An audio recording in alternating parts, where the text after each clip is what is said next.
안녕하십니까. 오늘은 밭전자에 대해서 공부를 한번 해보기로 하겠습니다. 저 시골에 가시면 이게 산이 있고 밑에 이제 이게 밭들이 있습니다. 이 밭전자는 이 밭의 모양을 본따서 만든 글자입니다. 이렇게 보시면 이게 비슷하게 보이시죠? 네, 밭전자. 네. 보시고 나중에 이게 이제 시골에 가시면 밭이 있고 논이 있는데 밭과 논을 한자에서 구분하시는 방법을 아셔야 됩니다. 그거는 조금 이따가 이 어휘를 할 때, 한자어를 할 때 그거 다시 한번 설명해 드리겠습니다. 우선은 밭전자는 밭의 모양이라고 이렇게 생각을 해 주시면 되고요. 자, 시골 계시는 분들은 항상 이 농가 밭에 농사를 지어서 먹고 살고 있습니다. 그래서 항상 마음속으로 이 밭과 논에 대한 걱정을 하고 있습니다. 그 날씨가 잘못되거나 뭐 어떤 그런 것들만 잘못돼도 1년 농사를 다 망치기 때문에 항상 자나깨나 마음속으로 논하고 밭하고 이런 게 대한 걱정을 하고 계십니다. 생각을 하고 계십니다. 그래서 보시면 밭전자 밑에 마음 심자가 들어가면 이게 마음 사람의 어떤 심장 모양을 나타내는 그림이거든요.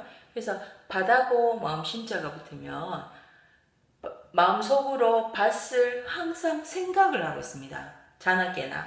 그래서 마음속으로 밭을 생각하더라 해서 생각사자가 됩니다. 생각사자.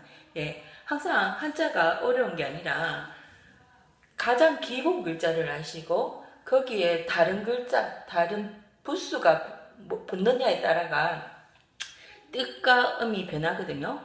그래서 어떤 글자가 어떤 한자가 붙는지를 잘 기억하셔야 됩니다. 그래서 그게 잘 기억이 나지 않으실 때는 이렇게 문장으로 이렇게 말을 만들어서 외우시는 것도 하나의 한자를 공부하기 좋은 방법입니다. 그래서 보시면 마음속으로, 마음심자죠?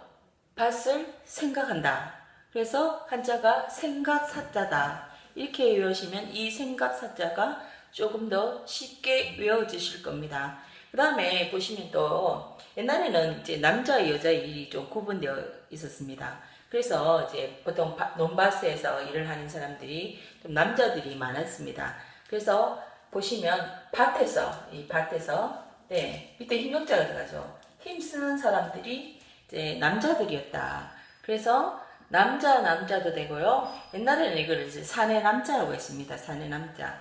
근데 요즘은 남자라고도 사용하셔도 상관없습니다. 그래서 이제 보면 책마다 뭐 사내 남자라고도 하기도 하고 뭐 남자라고도 하기도 한다. 그렇게 기억하시면 되겠습니다. 밭에서 힘쓰는 남자다. 이렇게 기억하시면 돼요. 밭에서 힘쓰는 남자.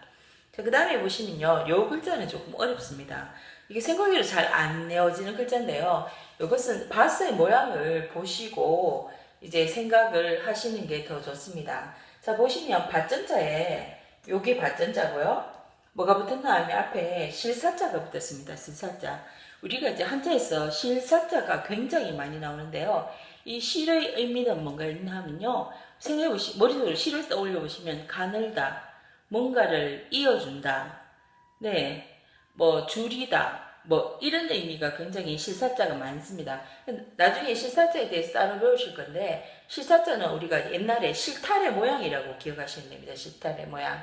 그래서 제가 말씀드렸죠. 실이라는 거는 가늘다, 뭐 줄이다, 뭐 연결해준다 이런 의미가 있다고요. 그래서 이 밭과 밭 사이에 이렇게 사람들이 다니는 뭐 이런 길이 있습니다. 그게 되게 이제 좁을 수도 있거든요. 그래서 그런 거를 뭐 물 넣고 이런 일항들도 할까 하는데요.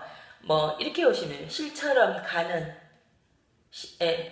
실처럼 가는 밭이랑이다. 이렇게 오시면 돼요. 실처럼 가는 밭이랑이다.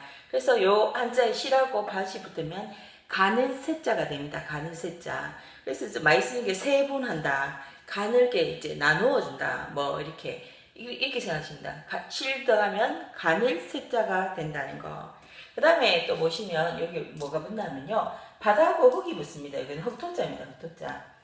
자, 시골에 가면 그거 뭐고 이제 논밭이 많으시죠. 논밭이 많고 이 논밭은 흙이 있어야 됩니다. 그죠? 그래서 이제 밭과 흙이 있는 밭과 흙이 있는 마을이다 해서 마을리자가 됩니다. 마을리자. 도시는 지금 어떻게 형성이 되냐면요. 대구시, 대구시, 달서구, 그 다음에 무슨 동, 이렇게 형성이 됩니다. 그러니까 이제 무슨 시, 무슨 구, 무슨 동. 시골에 갔으면 읍면리, 네. 이렇게 읍면리, 네, 이렇게 형성이 됩니다. 네.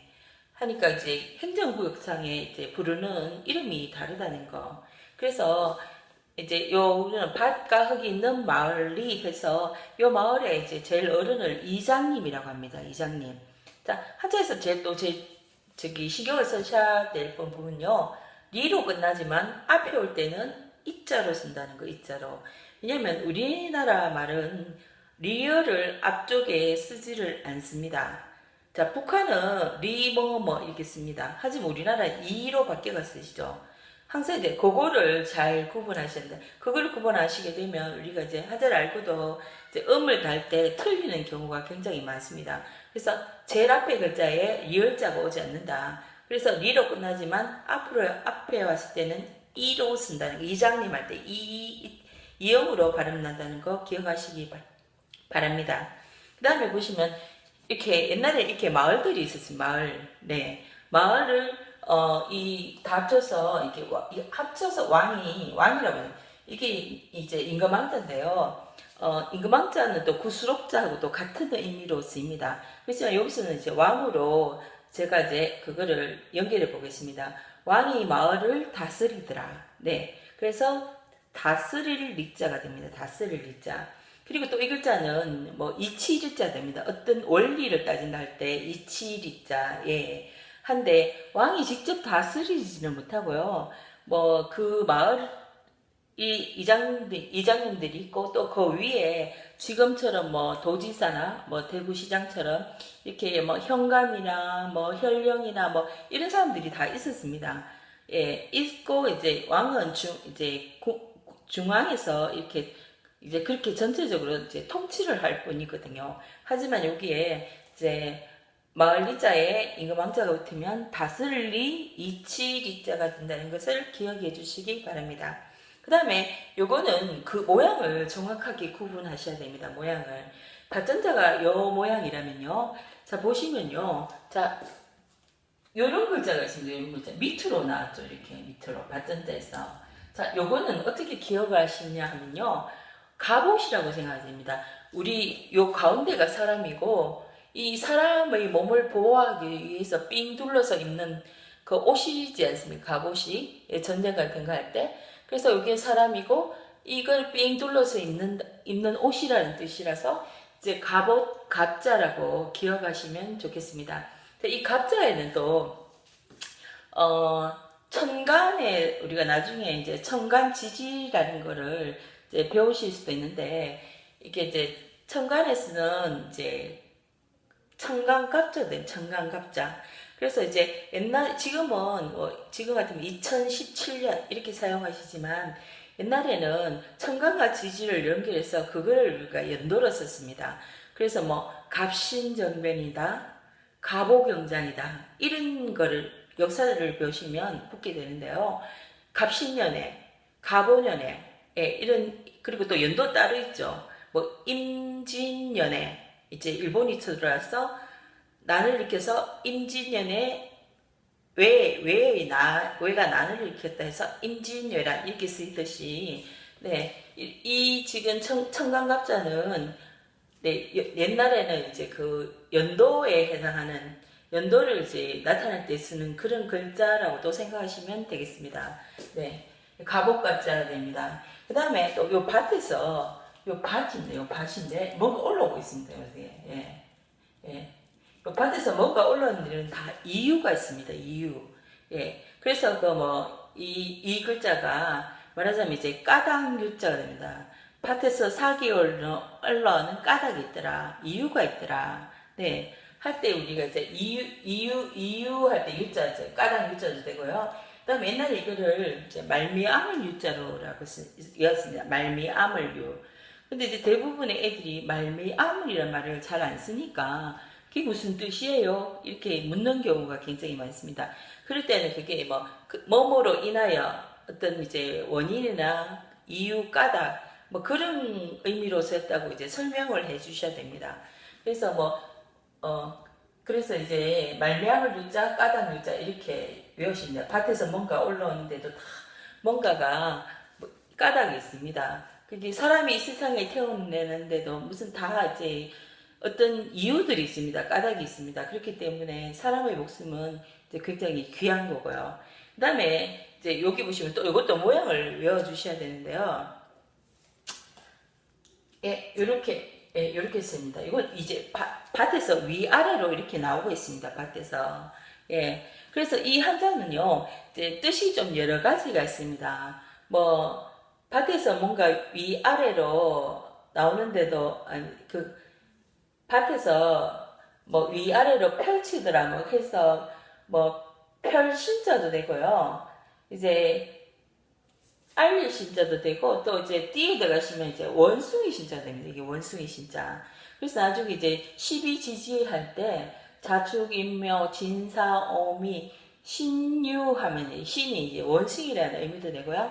또 우리가 말하는 경찰에 신고해, 예, 알려라. 그런 의미도 있습니다, 이게. 그래서 이제 그런 것들이 있다는 거를 이제 기억해 주시고요. 예, 그리고 또 요거를 세 개를 헷갈리시거든. 이렇게 외우시면 됩니다. 먼저, 가유신.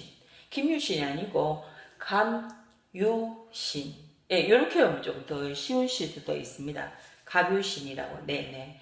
하시고, 이제 모양이 보시면 전부 다 비슷합니다, 이게. 네.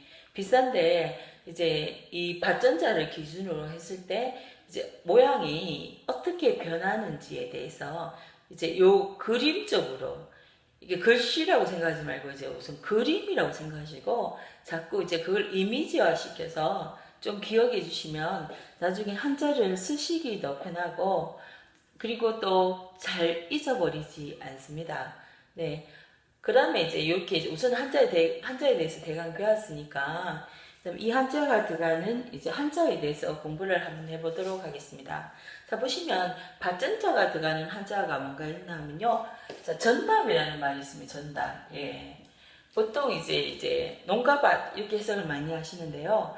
밭전자와 논답자가 있습니다. 논답자. 보시면 밭은 모양이 그대로인데 이 논에는 물이 있는 밭이 논이다 이렇게 생각해요. 물 숫자가 위에 들어갔습니다.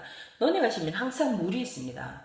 그래서 이렇게 밭 농사는 비가 좀 덜어도 좀 괜찮은데 논은 이렇게 만약 이렇게 논에는 물이 없으면 이게 벼가 잘 자라지 않습니다. 그래서 이 한자를 구분하실 때는 밭전자하고 물 있는 밭은 논이다. 그래서 이제 전답이라 할 때는 원래는 이제 밭과 논인데 우리가 일반적으로 쓸 때는 논과 밭이라고 많이 쓰죠. 논을 더 위에 우리가 이제 쌀을 먹고 사는 이제 농경 사회에서 살아왔기 때문에 이 논을 좀 더 중요시 여겼던 것 같습니다. 그래서 쓰기는 전답이라고 한자로 쓰지만은 해석은 보통은 논밭이라고 많이 이렇게 익숙해져 있습니다. 네, 그거 정확하게 구분하시기 바랍니다. 그 다음에 이제 우리가 이제 이게 제일 헷갈려 하는 게 뭔가 하면요. 우리가 쓰는 말이 한글인지 한자인지 아니면 영어가 우리말처럼 쓰이는 외래어인지 아니면 영어인지 이런 거를 정확하게 구분 못 하시는 경우가 굉장히 많습니다. 근데 한자를 딱 배워보면 그게 정확하게 구분이 되거든요. 요거는 한자, 요거는 한글, 요거는 영어, 이런 식으로 해요. 그랬을 때, 우리가 이제 초등학교 책이나 이렇게 보시면 생각해 보세요. 이런 말들이 많은데요. 이제 조금 중학교에 올라가면 그런 말들도 있지만 사상이라든지, 사고라든지, 사유라든지, 이런 좀 어려운 말들이 좀 많이 나옵니다. 그랬을 때 애들이 딱 생각 사자가 들어가는 글자구나 생각하고 관련 있는 거구나 이렇게 딱 하시면 별로 어렵지 않게 받아들이는데 대부분의 애들이 사상하면 사상이 뭐예요? 이렇게 질문을 많이 하는 경우가 많습니다. 생각, 그리스 로마 사상 이렇게 하면 그리스 로마 사람들이 이제 살아가면서 했던 생각이다. 이렇게 이야기하시면 좀 더 쉽게 이해를 하실 수 있을 것입니다. 그래서 이 생각학자